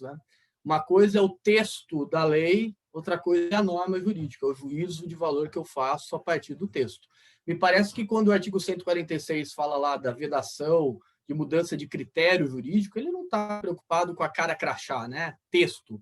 Eu falei, é o inciso 1 ou o inciso 2? Ele quer saber o sentido da norma. Isso vale tanto para o bem quanto para o mal. Porque se, eventualmente, eu simplesmente tive um erro material na indicação do dispositivo, mas eu qualifiquei juridicamente, no que diz respeito à narrativa motivacional, adequadamente, vejam, esse simples acertamento desse erro material, de erro na indicação topográfica, vamos chamar assim, do dispositivo, não seria suficiente para impedir a manutenção da exigência fiscal. Então, vale tanto para o bem quanto para o mal. O pau que bate em Chico, bate em Francisco, Então, assim, mas me parece que sim, que o mais adequado seria olhar numa perspectiva da norma, do conteúdo da norma, e não necessariamente do texto, da literalidade do texto ou da disposição topográfica do dispositivo legal.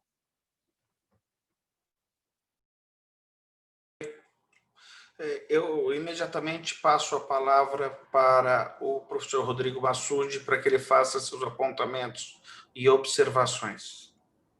Agradeço, diga.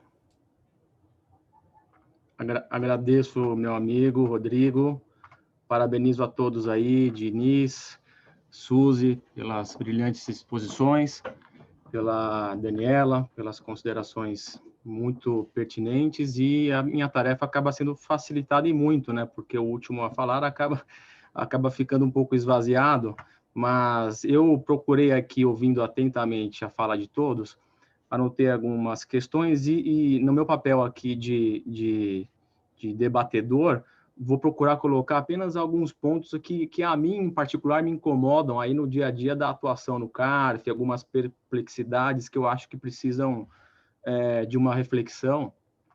E eu começaria aí por um ponto que a Suzy levantou, que é a culpa pelos excessos nas responsabilizações solidárias, que não é do CARF, é da Receita, se eu bem entendi, Suzy? Muito bem, lógico, sem dúvida, a Receita ela vai testando teses, esticando a corda, e a gente percebe um movimento nos últimos anos muito grande desse pacote que eu chamo de maldades, da Receita nas autuações, como estratégia de arrecadação, isso reconhecidamente mesmo, A própria PGFN, no PGFN Números, trata as responsabilizações como estratégia de arrecadação, e aí parece que a impressão que fica é que haveria aí uma discricionariedade, um juízo de conveniência e oportunidade na lavratura desses autos de infração e uma opção por um caminho ou outro em responsabilizar ou não responsáveis solidários, quando, na verdade, a responsabilização é uma imposição legal, é uma atividade vinculada, estamos falando de legalidade. Mas o fato é que a gente vê, na prática, um aumento nos últimos anos grande das responsabilizações, esses pacotes de autuações, sempre carregados aí com responsabilizações ali de todo mundo, inclusive advogados, contadores, no passado não tão distante, e quem puder ser inserido nos termos de responsabilização é de fato inserido. Multas qualificadas e agravadas, isso como praxe, representações fiscais para fins penais. Esse é o pacote, então, dentro desse movimento estratégico de aumento de arrecadação, que eu chamo aí de pacote de maldades, e que, para mim, possui uma ligação lá com o ponto lá da fala do Diniz, da modificação de critério jurídico, que aqui não seria bem... É o CARF, estou falando agora de problemas no CARF. Então, esses problemas são criados pela fiscalização, esses abusos e esses arbítrios, muitas vezes, nas responsabilizações, são criados pela fiscalização, são levados para o CARF, e o CARF, muitas vezes, também abusando, né, sob essa percepção de quem atua no CARF, acho que há um certo consenso, muitas vezes, procurando salvar essas responsabilizações, né, adotando um certo princípio da salvabilidade das responsabilizações solidárias, e aí a gente identifica ali uma clara circularidade do problema, né, uma circularidade perversa, porque o CARF começa a salvar e começa a chancelar essas responsabilizações, o que incentiva e induz a fiscalização a continuar abusando e autuando com base em responsabilizações muitas vezes arbitrárias e abusivas. Então, ou seja, aquele velho ditado, né? Eu não sei por que eu estou batendo, mas você sabe por que você está apanhando o contribuinte, né? Então, e aí a gente começa a perceber aí, dentro dessa circularidade, um primeiro dilema aí que, para mim, me parece um dilema talvez metodológico, em torno de um pragmatismo distorcido, né? De um tipo assim, mais ou menos assim, o que importa são os fatos e o direito é consequência. Então, a fiscalização ataca ali um monte de fato, normalmente aquelas autuações vinculadas a operações policiais, planejamentos abusivos, né? Então, ele coloca ali uma cortina de fumaça e o direito fica deixado de lado. Eu não sei bem se é 124.1, se é 135, se eu estou falando de artigo 50 do Código Civil, se eu estou falando de desconsideração, ou que tipo de responsabilidade eu estou falando. Eu coloco ali uma série de dispositivos e o CARF que se vire, e aí o CARF, vendo esse quadro fático, acaba muitas vezes chancelando essas responsabilizações sem a devida fixação das premissas jurídicas, a devida definição dos conceitos, dos institutos, que me parece seria uma exigência até para conferir segurança jurídica e delimitar e até conter um pouco desses abusos na fiscalização. E aí um efeito secundário também ainda mais perverso disso, dessa circularidade, são os arrolamentos, porque aí está todo mundo com bens arrolados, né? É um problema, é um drama para a atividade, para os empresários, né? E aí você instaura contenciosos paralelos em torno dos arrolamentos, né? Que acabam se confundindo com as próprias responsabilidades e você fica ali preso num dilema de concomitância, né? Esgota, então, a esfera administrativa, fica com tudo bloqueado, o que acaba, na minha opinião, induzindo essa contenciosidade aí perversa, né? E, então, a partir desse dilema metodológico, a gente verifica muitas vezes, então, o CARF nessa salvabilidade das responsabilizações, chancelando, muitas vezes, responsabilizações pelo 124.1 contra controladores ou terceiros, ou grupos econômicos, de fato, simplesmente por terem se beneficiado economicamente, por terem recebido lucros, né, por serem sócios, ou mesmo diante de confusão patrimonial e desvio de finalidade. E aí, vejam, para mim, né, me parece que a gente entra numa certa confusão em torno da extensão e alcance do próprio 124.1, que a Suzy abordou, o que deve ser entendido por interesse comum. Vejam, me parece que fraudes patrimoniais não estão propriamente embaixo do 124.1, ainda que haja fraudes patrimoniais identificadas pela fiscalização, não é o 124.1 que vai resolver o problema dessa fraude patrimonial. Aí é um problema de cautelar fiscal, me parece. Não é um problema de direito material tributário, é um problema de responsabilização patrimonial, ou seja, é aquele responsável sem dívida, porque ele, de fato, ele não cooperou, vamos dizer assim, não teve interesse jurídico, como a Suzy bem disse, no fato gerador. Então, e aqui já, talvez adiantando uma conclusão, me parece que aí o elo de conexão é o interesse jurídico na prática do fato gerador.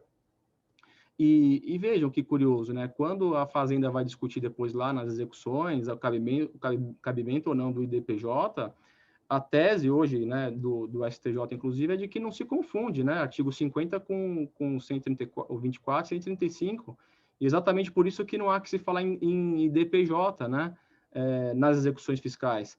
Mas aqui no CARF a gente está vendo exatamente o movimento contrário, onde o 50 está sendo trazido cada vez mais para baixo do 124, e não se discute, eu pelo menos não vejo muito amadurecida essa discussão, das limitações e das diferenças entre 124.1 e 50. E aí eu queria ouvir um pouco a Suzy a respeito disso, né, porque a mim me parece que o fiscal não pode responsabilizar no auto de infração terceiros com fundamento em critérios do artigo 50 do Código Civil, puramente, por fraudes patrimoniais, atribuição de responsabilidade patrimonial pura, sem que isso tenha uma relação, um vínculo, um elo de conexão com a relação jurídica de direito material, que é isso que se discute no 124 e no 135, me parece, né? E essa deveria ser a discussão. O que a gente vê é, de novo, esse dilema metodológico perverso.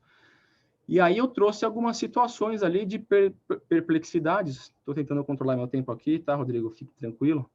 Vou passar rapidamente para alguns exemplos que eu vejo aqui na prática dos termos de responsabilização e que não percebo esse amadurecimento. Talvez hoje a gente comece a ver um movimento no CARF de olhar cada vez mais, com mais cuidado, essas responsabilizações, até pelo excesso de responsabilizações, e talvez algum limite comece a surgir ali muito mais bem desenhado nos julgados do CARF.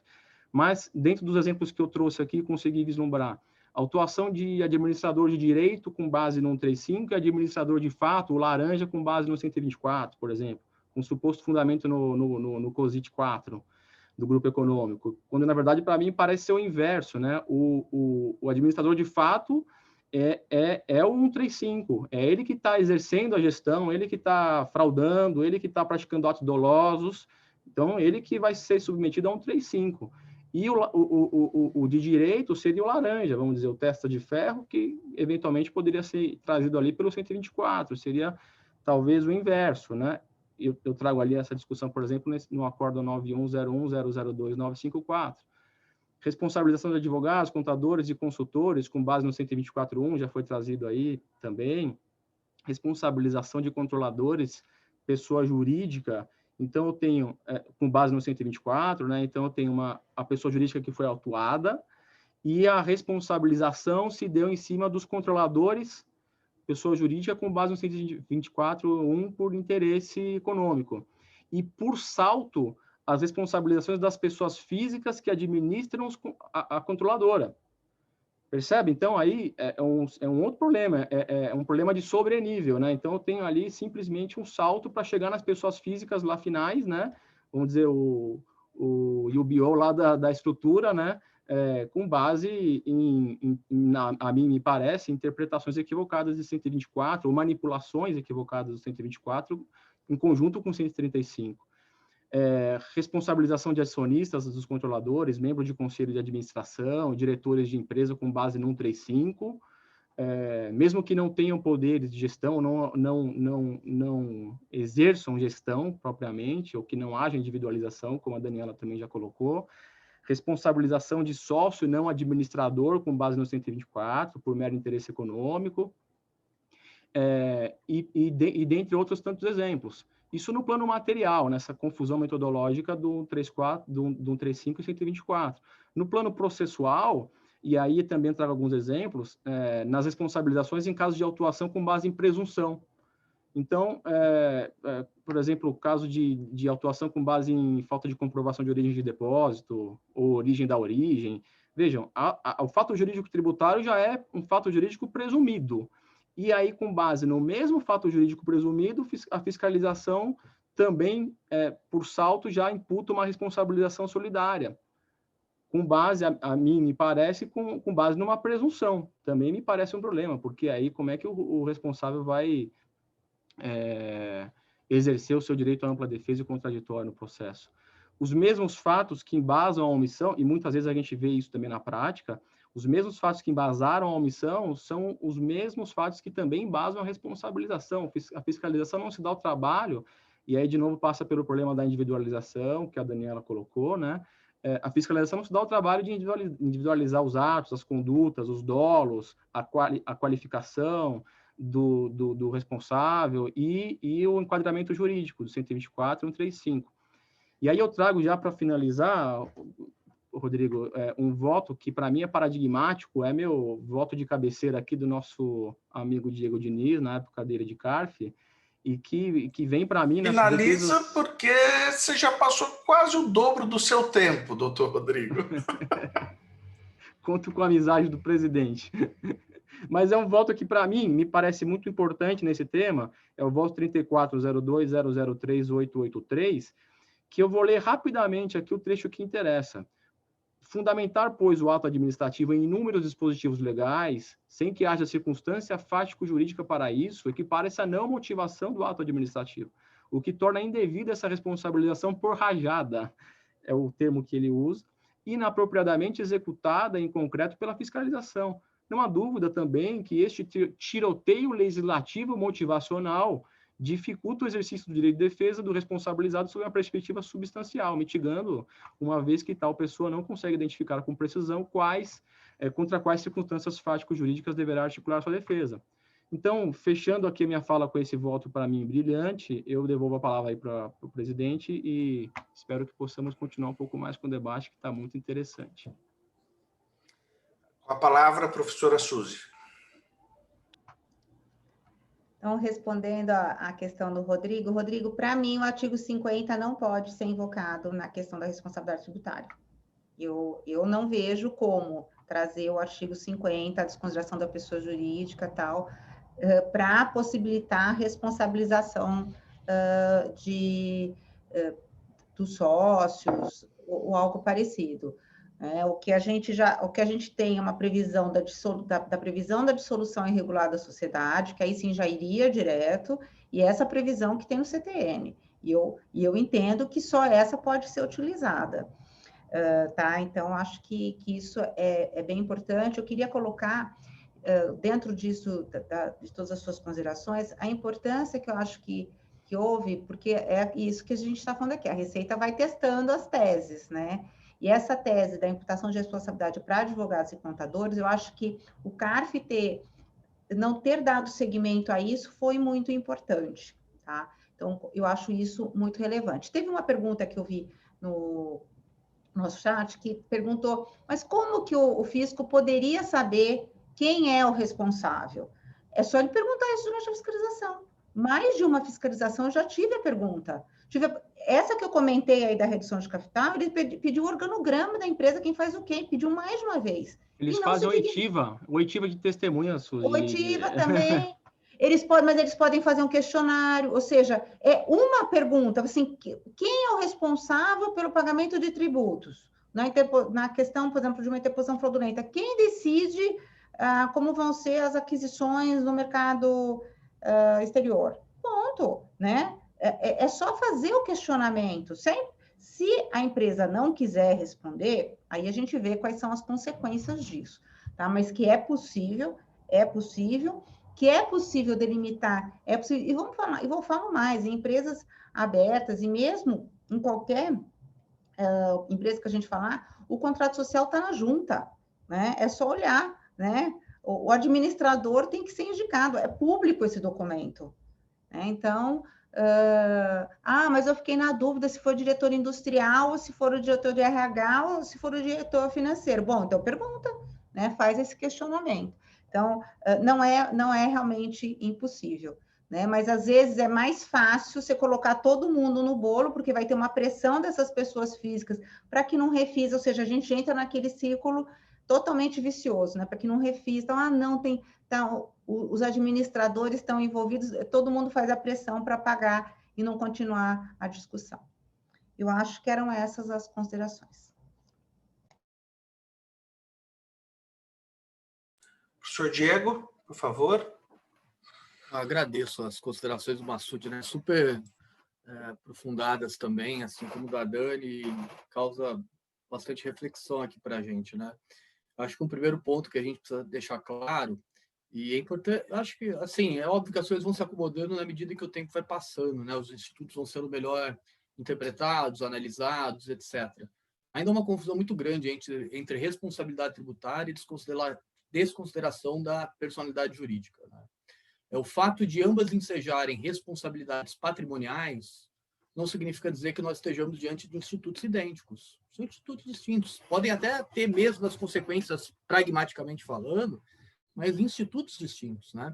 E aí a gente até conversava mais cedo, o Massoud e eu, que talvez a discussão do artigo 50 não seja palco para a instância administrativa, seja palco para a instância judicial, até para ensejar a defesa que é própria da desconsideração, que é o incidente de desconsideração. Então, a gente falaria aqui de cautelar fiscal, mas alguém vai falar, mas não pode cautelar fiscal enquanto pendente processo administrativo.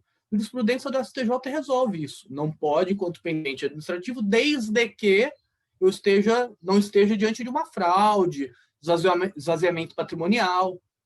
Nessas situações é possível a cautelar fiscal, a jurisprudência do STJ vaticina esse entendimento, né? Ou para o âmbito de uma execução fiscal. Mas aí, desde que com base naquelas acusações próprias do artigo 50, não o artigo 124, não o artigo 135, né? Eu querer estender a amplitude semântica do 124 para abarcar, na minha opinião, é algo que não condiz com o que nós temos no ordenamento jurídico, né? E, portanto, inadequado. Em relação a esse caso que o Massoud cita, é interessante só para contextualizar, né? Eu lembro que quando eu estava lá sentado na cadeira, na qualidade de conselheiro, me deparei, eu não era o relator, a gente estava debatendo, aí fui abrir o termo de responsabilidade, né? E assim, era um negócio absurdo, com todo respeito, era absurdo, porque você tinha lá o termo, e aí descrições genéricas do que diz o dispositivo, do que diz o artigo 124, do que diz o artigo 135.3, do que diz o artigo 136, e aí logo tais pessoas sócias estão responsabilizadas, ponto. Assim, esse seria o ônus argumentativo para fins de motivar o ato administrativo de responsabilidade. Assim, com base realmente no tiroteio legislativo, né? Eu cito o 124, ainda acho que era uma questão aduaneira, então citava o 124, 135, 136, trazendo disposições do CTN para responsabilidade aduaneira, que já está absolutamente errado, regimes jurídicos distintos, e mais o 95 do decreto. E assim, aí transcrição dos dispositivos, logo, responsabilidade de todo mundo, né, na face da terra.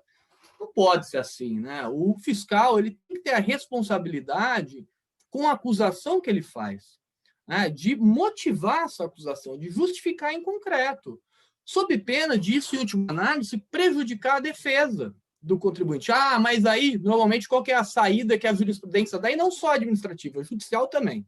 Né? Isso é replicação do que nós vemos no âmbito judicial. Mas não teve prejuízo para a defesa porque ele combateu lá o 124, o 135, o 136, o 95, ele conseguiu combater todos os dispositivos.